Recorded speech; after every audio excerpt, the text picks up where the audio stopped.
अरे माँ, तुम फिर मेरी बात को अनसुना करके यहाँ मिर्च तोड़ रही हो। मैंने तुम्हें कितनी बार कहा है कि तुम्हें मिर्च नहीं तोड़नी चाहिए। तुम्हारी तबीयत ठीक नहीं है, तुम मेरी बात क्यों नहीं सुनती? अरे बेटी, तू कब आई? तू नहीं थी तो सोचा थोड़ा काम कर लूं।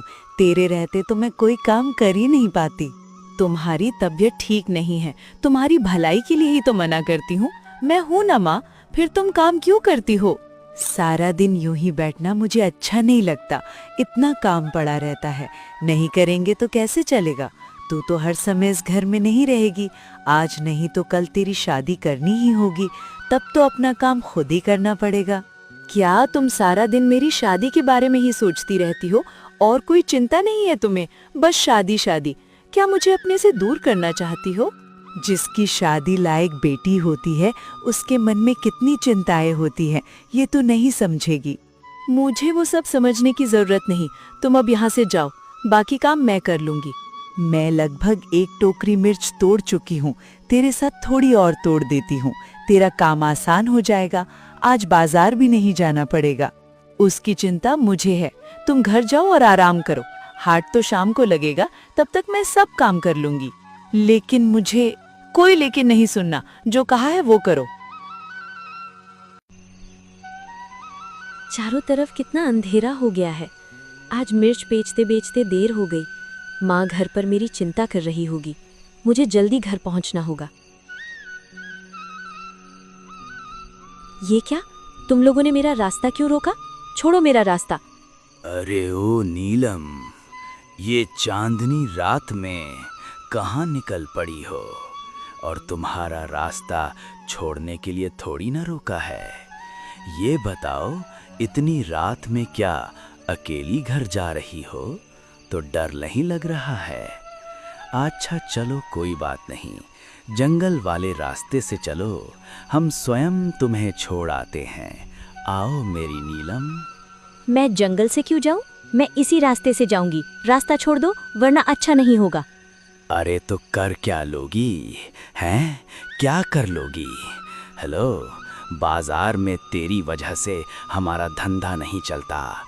अच्छी मिर्ची लाती है ना, हम खरीदना चाहते हैं तो हमें देती भी नहीं। अब बता तेरा क्या होगा? बोल, अरे बोल ना।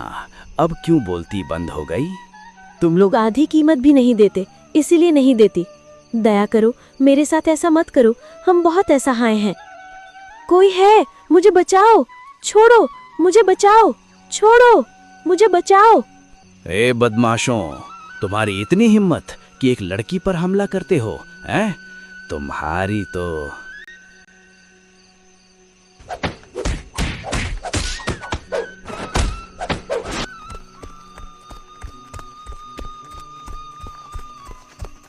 आप देखिए, अब आपको डरने की कोई ज़रूरत नहीं है। आइए, मैं आपको घर छोड़ देता हूँ। आइए आइए आइए आइए। वो भाग गए हैं।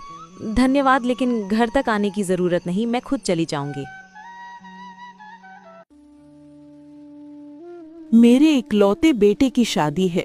10 गांव में सबसे अच्छी लड़की चाहिए, कोई भी लड़की नहीं चलेगी। अरे आपके बेटे के लिए तो लड़की ढूंढते ढूंढते थक गया मैं। 50 से ज्यादा तस्वीरें दिखा चुका हूँ, फिर भी आपको कोई पसंद नहीं आई। तो अब मैं क्या करूं उसमें, बताइए। मैं तुम्हें कम पैसे नहीं दे रही। अच्छी लड़की ढूंढना तुम्हारी जिम्मेदारी है। जैसे भी हो ढूंढो। इस बार एक अच्छी लड़की है, गुणवान है, सुंदर है, हर तरह से अच्छी है, हीरे का टुकड़ा है टुकड़ा। लेकिन अब ये लेकिन कहां से आ गया? देखिए, लड़की का परिवार थोड़ा गरीब है। अब माने कि आप लोगों जितना अमीर नहीं है। गरीब मतलब झंझट। हमारे साथ तालमेल नहीं बैठा पाएंगे, बाद में समस्या होगी। आहा माँ, ये कैसी बातें कर रही हो? भगवान हमें भी गरीब बना सकते थे। देखिए, लड़की अच्छी होनी चाहिए बस। गरीब होने से क्या फर्क पड़ता है? भाई मैं राजी हूँ। अब आप माँ एक काम करो, ये शादी तय कर दो आप। बस अब तो मैं इसी लड़की से शादी करूंगा। मेरा बेटा इतने दिन शादी से मना करता रहा, अब खुद कह रहा है। जब ये राजी है तो मुझे भी कोई आपत्ति नहीं। शादी की तैयारी करो। ठीक है, मैं सारी व्यवस्था कर देता हूँ, आप चिंता मत कीजिए। अब होगी शादी धूमधाम से। अरे क्या बात है चांदनी, मैं कई दिनों से देख रहा हूँ तुम उदास हो। क्या बात है, बताओ ना। यहाँ रहने में कोई परेशानी है क्या? अगर कोई बात है तो मुझे बताओ। ऐसी कोई बात नहीं, यहाँ मुझे कोई समस्या नहीं है, लेकिन माँ घर पर अकेली है। मैं कभी उनसे दूर नहीं रही, ऊपर से वो बीमार भी रहती है, उन्हीं की चिंता हो रही है। ओह, तो ऐसा करते हैं, चलो मैं तुम्हें कुछ दिनों के लिए मायके छुड़ाता हूँ, वहाँ रह आओ। माँ को भी अच्छा लगेगा, मतलब सासू माँ को अच्छा लगेगा तो और तुम्हें भी अच्छा लगेगा, तुम्हारा भी मन हल्का हो जाएगा। क्या कहती हो? उससे क्या हल निकलेगा? मैं सोच रही थी कि अगर माँ को यहाँ ले आए तो क्या इसमें कोई दिक्कत होगी? क्या ये ससुराल तुम्हें सराय लगता है? शादी हो गई है, अब यहीं रहना होगा। अपनी माँ को यहाँ लाकर रखोगी तो लोग क्या कहेंगे? अगर माँ से इतना ही लगाव था तो शादी क्यों की? इस घर में रहना है तो जैसे मैं कहूँ वैसे रहो, नहीं तो अपने मायके चली जाओ। यहाँ तुम्हारे लिए जगह नहीं होगी। अगर ऐसा है तो मैं अपनी माँ के साथ ही रहूंगी। अगर आपका बेटा आपसे दूर रहता तो आप मेरा दर्द समझ पाती, मेरी माँ का दुख भी समझ पाती। मुझे किसी का दुख समझने की जरूरत नहीं। जैसा कहा है वैसा करो, नहीं तो चली जाओ। अरे लेकिन माँ। मैंने जो कह दिया सो कह दिया, अब मैं एक शब्द भी नहीं सुनूंगी।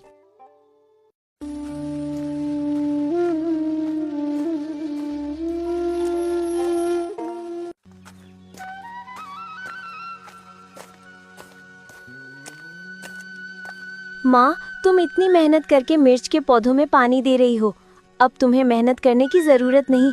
देखो मैं आ गई हूँ। अरे नीलम, तू आ गई? कितने दिन हो गए तुझे देखे। मैं भी तुझे देखने नहीं आ पाई, तबीयत ठीक नहीं थी। तू अकेली आई है? दामाद जी कहाँ हैं? वो बाजार तक छोड़ गए हैं, बाद में आएंगे। लेकिन तुम्हारी तबीयत तो बहुत खराब लग रही है। खराब हो तो भी क्या करें, पहले तू थी तो सेवा कर लेती थी, अब तुझे शादी करके विदा कर दिया, मेरी देखभाल कौन करेगा? तुम चिंता मत करो, अब से मैं यहीं रहूंगी। मिर्च के पौधों की हालत भी अच्छी नहीं है, नया काम शुरू करेंगे। इस बार सिर्फ मिर्च नहीं बेचेंगे, बल्कि मिर्च से कचौरी बनाकर बाजार में बेचेंगे। ये तो क्या कह रही है, यहीं रहेगी? तेरी सास नाराज नहीं होगी? मैंने सासू माँ से कहा था कि आपको यहाँ ले आएं, लेकिन वो नहीं मानी, इसलिए मैं खुद आपके पास आ गई। अब यहीं रहूंगी। ये तूने ठीक नहीं किया, अपनी सास से झगड़कर यहाँ चली आई। अभी वापस जा, जो जरूरी था वही किया। आपको इन बातों की चिंता करने की जरूरत नहीं। चलो अंदर चलो, नए काम की तैयारी करनी है। अरे देवी जी, अरे कहाँ, ये लो, आप यहाँ बैठी हैं और उधर आपकी इज्जत मिट्टी में मिल रही है। आपको खबर वबर है कुछ? मैं तुम्हें पहचान नहीं पा रही, कौन हो तुम और ये कैसी बेकार की बातें कर रहे हो? आप मुझे नहीं जानती, मैं तो आपके भले के लिए आया हूँ। मेरी बात नहीं मानेंगी तो आप ही का नुकसान होगा। हमारा नुकसान? कैसा नुकसान? अरे आपकी बहू आपके खानदान की इज्जत खत्म कर रही है, अपने गांव के हाट में कचौरी बेच रही हैं। लोग तरह तरह की बातें बना रहे हैं, कहते हैं वाह वाह वाह वाह वाह वाह, अमीर परिवार की बहू चली कचौरी बेचने। अब बताइए भला बदनामी किसकी होगी? आप ही की ना होगी? हैं, बताइए। उस माखन लाल की बात मानकर उसे बहू बनाना मेरी सबसे बड़ी गलती थी। अब इज्जत कुछ नहीं बची, अब क्या करूं? मैं तो कहता हूँ देवी जी, अगर इज्जत बचानी है तो उसे रोकना होगा, नहीं तो लोग तो यूं ही तरह तरह की बातें बनाते रहेंगे। फिर आपको तो पता है, तिल का ताड़ और राई का पहाड़ बनते देर न लगती। नहीं, मैं यूं चुप नहीं बैठूंगी, कुछ ना कुछ तो करना ही होगा। इस लड़की ने तो मेरे घर में अशांति फैला दी। तुम जाओ, धन्यवाद, अब मैं देखती हूँ क्या करना है। हाय राम, मैं खुद को बहुत समझदार समझती थी, लेकिन इस छोटे से लड़के ने मुझे बेवकूफ बना दिया, मुझे लड़ाता रहा। अब फैसला तुम्हें करना है माँ। अपनी गलती सुधारोगी या उसी रास्ते पर चलती रहोगी? चलो आज हिसाब बराबर करते हैं। चल चल तू। मैंने ये क्या किया? उस शैतान लड़के की बात सुनकर मैंने अपनी बहू को गलत समझा, मैंने अपनी बहू को अपमानित किया। सिर्फ इतना ही नहीं माँ, तुमने और क्या क्या किया है ये तुम खुद जानती हो, जरा सोचने की कोशिश करो। बस सच में मैंने बहुत बड़ी गलती की। जो बहू अपने पैरों पर खड़ा होना चाहती थी उसे मैंने अपमानित किया, उसका कारोबार बंद करवाना चाहा, और उसकी माँ को भी। तुमसे बहुत बड़ी भूल हुई है माँ, हमें उससे माफी मांगनी चाहिए। क्या तुम माफी मांगोगी? हाँ जरूर मांगूंगी। जो गलत किया है, अगर माफी नहीं मांगूंगी तो मैं खुद को कभी माफ नहीं कर पाऊंगी। मुझे वहाँ ले चलो। चलो माँ, हम माफी मांगने चलें, और मुझे पूरा यकीन है कि नीलम हमें माफ कर देगी। चलो।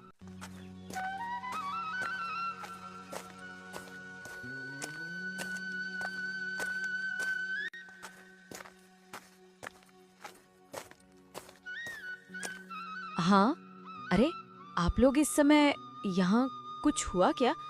क्या मैंने फिर कोई गलती कर दी? अरे इस समय कैसे आना हुआ? हम आप लोगों से माफी मांगने आए हैं। समझ नहीं पा रही कि किस मुंह से माफी मांगूं। आप ऐसा क्यों कह रही हैं माँ? यहाँ माफी मांगने जैसा कुछ नहीं है। मैंने बिना सोचे समझे तुम्हारा कितना अपमान किया। तुम अपनी पैरों पर खड़ी होना चाहती थी और मैंने दूसरों की बातों में आकर तुम्हें गलत समझा। तुम्हारी माँ को भी अपमानित किया। बीती बातें भूल जाइए माँ। आपने अपनी गलती समझ ली, यही काफ़ी है। काफ़ी नहीं है, मुझे माफ़ कर दो। अब से तुम मेरी अनुमति नहीं, मेरा आशीर्वाद लेकर काम करोगी। अपनी माँ को लेकर मेरे घर चलो। ये क्या? ये क्या? ये आपके लिए उपहार है। जब मुझे व्यवसाय में पहली बार मुनाफा हुआ, उसी पैसे से आपके लिए खरीदा। कृपया इसे लौटाना मत। तुमने मेरे लिए इतना किया और मैंने तुम्हें सिर्फ अपमानित किया। मुझे माफ कर दो। छी छी, ऐसी बातें क्यों कर रही हैं माँ? अगर मैंने माफ नहीं किया होता तो क्या मैं ये तोहफा देती? ठीक है, मैं ये उपहार स्वीकार करती हूँ। अब सब लोग मेरे घर चलो। अभी नहीं माँ, पहले खाना बना रही हूँ। आप लोग पहले खाइए, फिर बात करेंगे। अब बताओ, क्या हमारे साथ चलोगी? मैं तो तुम्हें लेने आई थी। मैं आपको माफ कर चुकी हूँ, आप निश्चिंत रहिए। लेकिन अब मेरी एक योजना है। योजना? कैसी योजना? कौन सी योजना? बताओ ना। मेरी योजना है कि मैं इसी घर में रहना चाहती हूँ और इस घर के आंगन में मैं तीखी मिर्च की खेती करूँगी। उसी मिर्च से मैं नए तरीके की कचौरी बनाऊंगी। अगर आप लोग राजी हो, हम फिर भी नहीं कहेंगे। नहीं, ऐसा कैसे हो सकता है? तुम शुरू करो। तुम्हारी इस योजना के लिए जो भी खर्च लगेगा मैं सब दूंगी। आप लोगों का बहुत बहुत धन्यवाद। क्या कहूँ, आपका शुक्रिया अदा कैसे करूँ? मेरे शब्द कम पड़ गए हैं। धन्यवाद देने की जरूरत नहीं। तुम सफल हो जाओ, हमें और क्या चाहिए? हम चाहते हैं कि तुम सफल हो, बस यही हमारी खुशी है। हाँ, मैं तुम्हारी मदद करूंगा। हम सभी तुम्हारे साथ हैं। बस तुम शुरू करो, ठीक है? अरे वाह वाह वाह वाह वाह वाह, इतने स्वादिष्ट कचौरी तो मैंने अपने जिंदगी में नहीं खाए। हम औरत और सास बहू एक साथ बना रही हैं, शायद इसीलिए इतना स्वाद आ रहा है। हाँ, बिल्कुल सही कहा भाई। अरे दूसरी दुकान में तो औरत और सास बहू साथ में बनाती ही नहीं है, इसीलिए इस तरह का स्वाद आपको दूसरी दुकान में नहीं मिलेगा। आपको अच्छा लगा ना? अब रोज हमारे यहाँ खाना खाइए। हाँ जरूर जरूर जरूर, अब से भाई हम रोज यहीं खाने आएंगे। बढ़िया कड़क कचौरी स्वाद के साथ और चटनी तो जोरदार। देख पा रहे हो ना, हमारे ग्राहक तो बढ़ ही गए हैं। सब कुछ आपके लिए है। आप लोग साथ नहीं होते तो मैं कुछ नहीं कर पाती। सब कुछ तुम्हारे हौसले की वजह से हुआ है। हमें चाहिए था कि हम तुम्हारे साथ पहले ही खड़े होते। अब और कोई डर नहीं, हम इस बार तुम्हारे सपनों की राह में सफल होंगे। अच्छा को बताओ दोस्तों, इस कहानी में नीलम किस व्यवसाय में लगी हुई थी? ऐसी मजेदार कहानियाँ देखने के लिए हमारे चैनल को सब्सक्राइब करना ना भूलें।